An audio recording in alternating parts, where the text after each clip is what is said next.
Hi everyone, I'm Maggie Weldon from maggiescrochet.com, and I'm going to show you how to do some of the basic crochet stitches. And I'm going to start with a slip knot, and then I'll show you how to make a starting chain, a slip stitch, a turning chain, what they mean when they want you to do a single, a double, a half double, the triple, the treble, whatever the stitches are.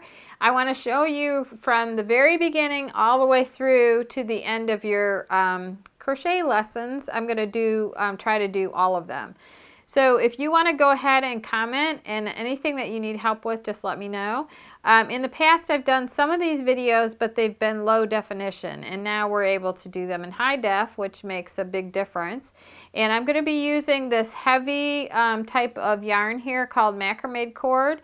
And it'll show up really good on the camera, and hopefully you'll be able to see exactly what I'm doing, and then that'll help you out. So all these videos will be in a playlist, and you can just start from the very beginning and work all the way through the playlist, and I think you'll be a better crocheter after watching these videos. That's my hope anyway. And I want to thank you very much for watching, and make sure that you like and share and comment on our videos. It really helps us out a lot. And also subscribe. And the links to everything are listed below. And let's get started on a close-up lesson.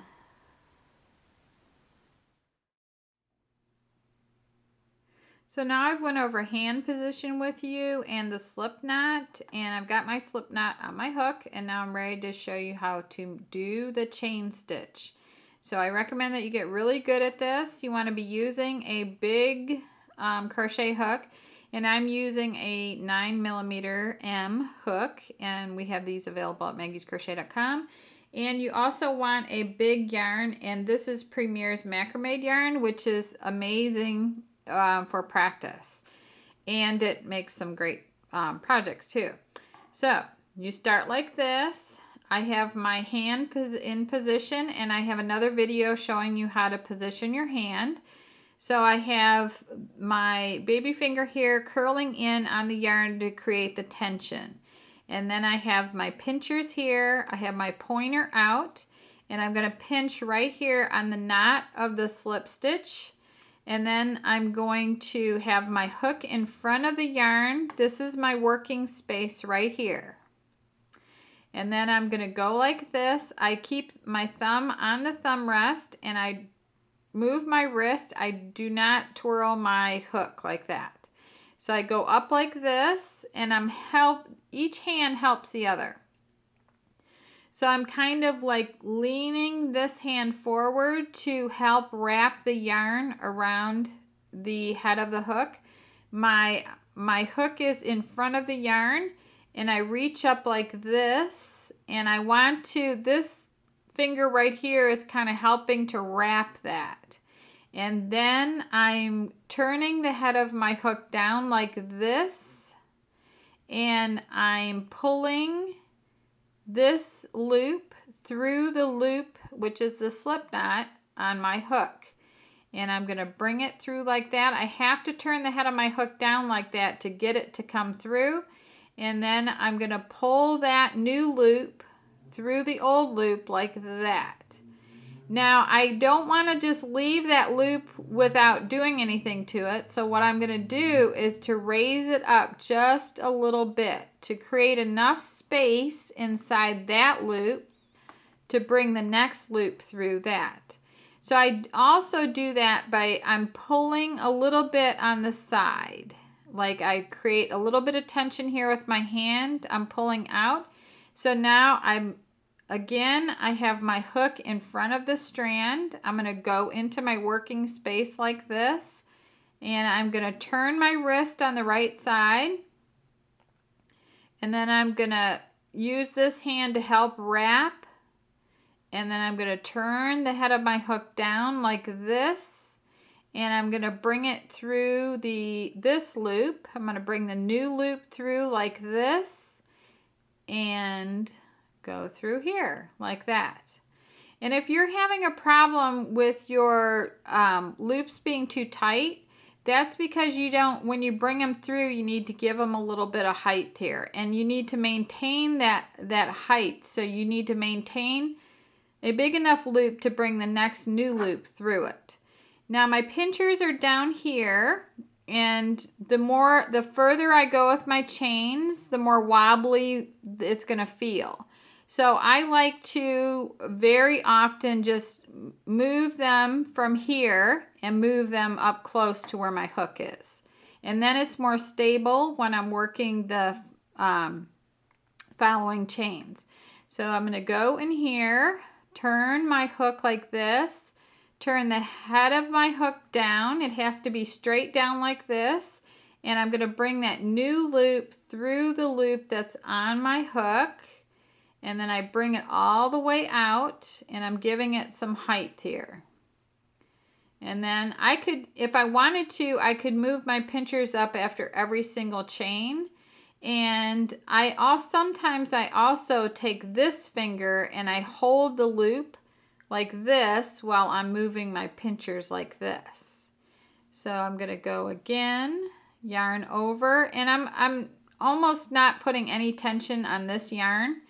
Usually with thread, you have to put more tension on your thread because it slips through your hands really easy. But for this, I'm just like a little bit. So I'm going to pinch real close here, and I'm going to yarn over like this, and then I'm going to turn the head of my hook down, and I am going to pull the new loop through the loop that's on my hook. Now, if I don't give this loop any height, this is what's going to happen. I'm going to go like this. I'm going to come and I'm going to be fighting. And there's no reason whatsoever to be fighting, trying to get the loops to go through, because this will totally make you not like crochet. Your hands are going to get stressed out, and it doesn't need to happen. So what you need to do is just give this some height. It's just this micro movement right in here where that needs to come out a little bit. Your loop needs to be bigger. And you could make this loop when you're first starting. Some of your loops will look really big like that, but that's just part of the practice. You know, they'll just look all different, but that's okay. Once you just keep doing it, and once you get going, these will get super even.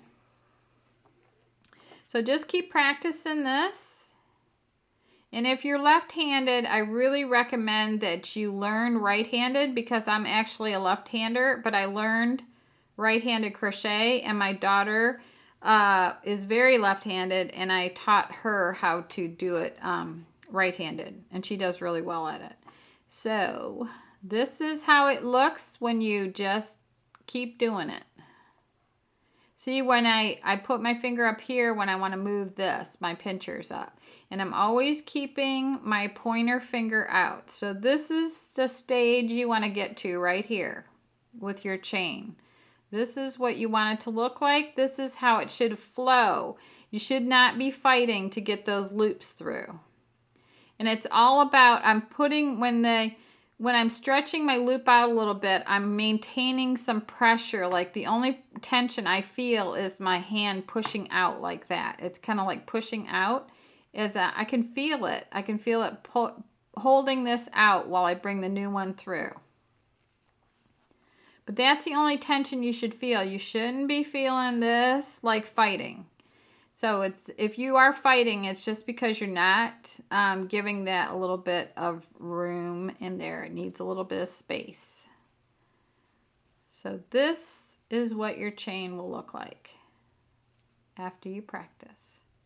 So anyway, this is one of many basic crochet videos, and make sure we're going to put these all in a playlist. And make sure that you subscribe to our channel. It really helps us out a lot. And share and like our videos and comment. And make sure that you visit maggiescrochet.com. And I hope that this has helped you a lot. Thank you for watching. And this is the third part, which we're going to do the edging round. So at the end of row 13, so what that is to just go between these two shells and go into that space right there and work a single crochet like that.